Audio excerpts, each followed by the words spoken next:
سورہ جمعہ کا تعارف۔ سورہ جمعہ مدینہ منورہ میں نازل ہوئی۔ اس صورت میں 2 رکوع اور 11 آیتیں ہیں۔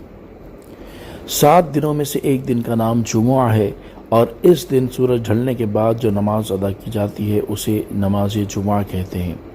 اس صورت کی آیت نمبر 9 میں لفظ الجمعہ موجود ہے۔ اسی مناسبت سے اس صورت کا نام سورۃ الجمعہ رکھا گیا ہے۔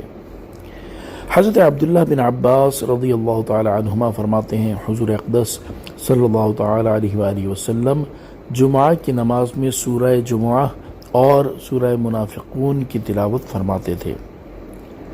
حضرت ابو جعفر رضی اللہ تعالی عنہ فرماتے ہیں، حضور پر نور صلی اللہ تعالی علیہ وآلہ وسلم جمعہ کی نماز میں سورہ جمعہ اور سورہ منافقون کی تلاوت فرماتے تھے۔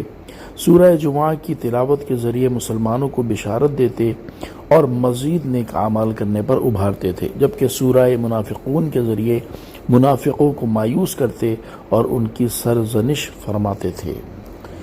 اس صورت کا مرکزی مضمون یہ ہے کہ اس میں نماز جمعہ کے احکام بیان کیے گئے ہیں، نیز اس صورت میں یہ مضامین بیان کیے گئے ہیں۔ نمبر 1، اس صورت کی ابتدا میں اللہ تعالیٰ کی تسبیح اور تقدیس بیان کی گئی اور نبی کریم صلی اللہ تعالی علیہ وآلہ وسلم کی عظمت و شان اور ان کے اوصاف بیان فرمائے گئے ہیں۔ نمبر 2، یہ بتایا گیا کہ اللہ تعالیٰ کا اپنی مخلوق پر یہ بڑا فضل ہے کہ اس نے ان کی ہدایت کے لیے اپنے حبیب محمد مصطفیٰ صلی اللہ تعالی علیہ وآلہ وسلم کو مبعوث فرمایا۔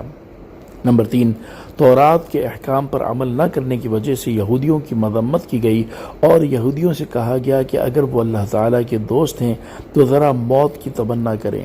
نیز یہ بتایا گیا کہ وہ کبھی موت کی تمنا نہیں کریں گے اور یہودی جس موت سے بھاگتے ہیں وہ بہر صورت انہیں آ کر رہے گی۔ نمبر 4، سورت کے آخر میں نماز جمعہ کے احکام بیان فرمائے گئے ہیں۔ صلو علی الحبیب صلی اللہ تعالی علی محمد صلی اللہ تعالی